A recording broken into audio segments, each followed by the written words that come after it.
Why choose porcelain tile? Well, porcelain tile resists staining, water, bacteria, and odors. It's difficult to scratch, resists fire, is VOC-free, great for allergy sufferers, and comes in a variety of shapes, colors, and styles. Porcelain tile is crafted from a mix of fine clays and minerals fired at extremely high temperatures, making it harder and denser than regular ceramic tile. At True Porcelain Co., our goal is to create the most beautiful porcelain tile on the market in an ethically and environmentally friendly way. Our tile is American-made and is sold exclusively at Lowe's. Today we'll walk you through the steps on how to transform a dull and outdated bathroom and shower into a custom-built and beautiful shower and floor using True Porcelain Co. tile. To begin the installation of your custom porcelain tile shower, you'll want to remove the old generic fiberglass corner shower or whatever sort of shower you may have had. The old shower may need to be cut away from the wall and pried up from the floor to remove it, as you can see is the case here. After you've removed the old shower, you'll want to work on removing the shoe molding around the baseboards of your intended tile area. Following this, you can begin the removal of the old flooring. To access the old flooring around the toilet, you will need to move the toilet to a different location. Here we've placed it into the empty jacuzzi bathtub. You will want to make sure that you remove as much of the glue and debris affixed to the floor as possible. Your hands work great for the removal of the old flooring, but you may need some assistance. We recommend using a floor and glue scraper for those pesky areas. After the entire removal of the old fiberglass shower and linoleum flooring, you now have a clean slate to work with. You will want to use a level to ensure that your floor is even. If it's not level, you will need to get the proper leveling tools and accomplish this before you can continue on with your project. If your floor is level, you can now begin to build the base of your new custom shower. In this shower, the designer has decided to install a curved shower floor. Utilizing a shower pan liner as a waterproof membrane will ensure that your base remains dry and solid. At this point, you can screw in the base of your shower floor drain. We will now move on to installing the cement backer board on the walls of the custom shower. This is a very important step. Backer board offers a water-durable tile base. Backer board does not have to be installed on the floor, nor is it usually recommended. You may have to cut the cement backer board to fit your custom shower. In this installation, the designers have chosen to include a niche. Backer board will need to be applied within the niche and on the curb of the shower floor. It's important to use a level during this process to ensure that your wall is even and straight for the application of the porcelain tile that's coming. Following the installation of the cement backer board to the walls of your shower, you'll want to mix your thin-set mortar so that you can apply it to the wall of your shower. Thin-set mortar is a blend of cement and very finely grated sand that is used to affix your tile to the floor or wall. Using a thin-set mortar and grout mixing drill is highly recommended to achieve the correct consistency. When mixing the thin-set mortar, there are a few tips that we recommend.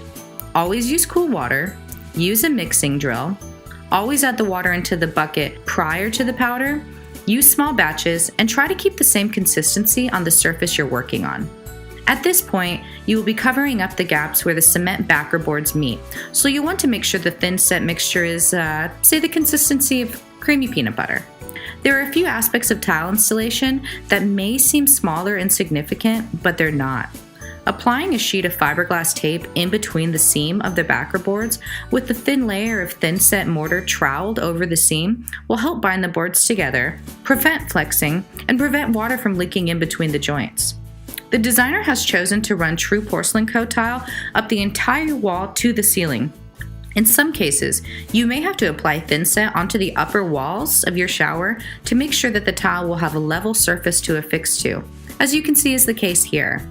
The final step in prepping your shower walls for porcelain tile is the application of a waterproofing membrane that rolls on like paint. This also helps prevent cracking. Following the application of this membrane, you'll want to wait at least 24 hours before beginning the tile installation so that you can make sure it's dried properly. The designer of this custom shower opted for a raised floor platform, and now that your shower walls have been prepped for porcelain tile and you're waiting for them to dry, you can begin applying concrete mix to the curved shower floor. Using a rubber float will help you create a level and smooth surface to lay your tile on. It's important to allow the concrete mix to set for at least 24 hours prior to laying any tile on it. While we wait for the walls and floor of your custom shower to dry, we can move on to the bathroom floor.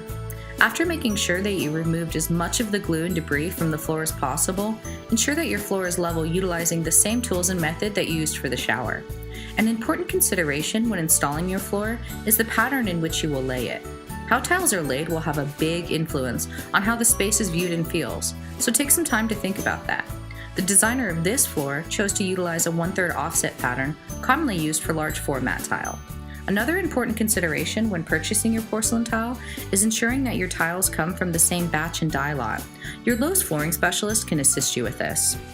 Furthermore, once you've purchased your porcelain tile, we recommend inspecting each piece prior to installing it. When applying thin set to the ground, we've got a few tips and tricks. For most tile installations, a square notch trowel with quarter notches produces grooves of the right thickness.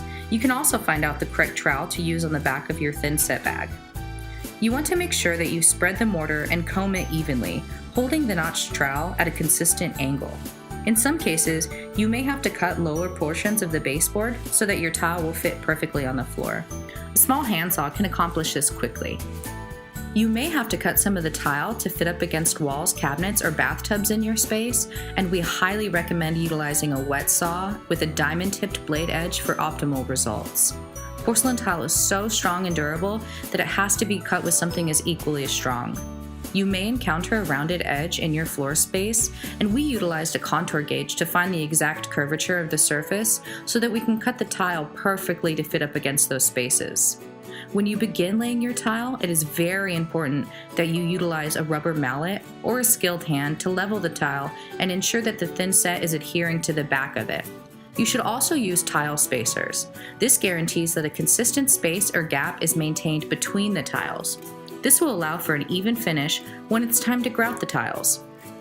You can contact the manufacturer of your tile to find out the recommended spacer size, or you can go onto the Tile Council of North America's website. This information can be found there. Although most common spacer sizes are 3/16 or 1/8, just for your information. Allow the thin-set mortar time to properly dry according to package guidelines. Now we can move back to the shower as it's had a proper amount of time to dry. We can immediately start installing the porcelain tile. Spreading the thin set on the walls with the trowel is done in the same manner as you used on the bathroom floor. This installer chose to place the bullnose or trim pieces on the wall prior to the large format tile. The wall tile is installed using the exact same method as the bathroom floor as well. You will want to give the tiles enough time to dry on the wall. After everything is properly dried, you can remove the spacers, clear the tile of any excess dirt or debris, and it's time to grout. The grout color you select has a major impact on the overall look of your tiled space, so if you want to have a continuous appearance, select a grout color that matches your tile.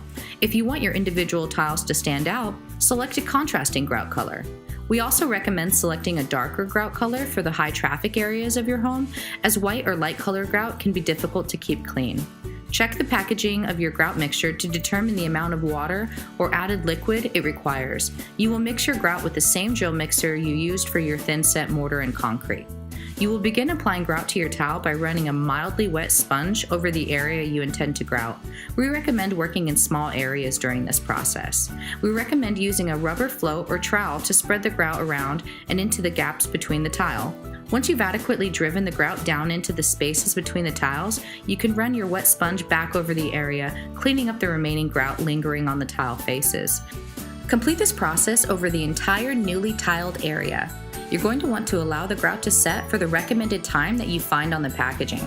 Clean your new tile well once it's dry, move the toilet back, and you've just upgraded your bathroom into a personal oasis. Congratulations!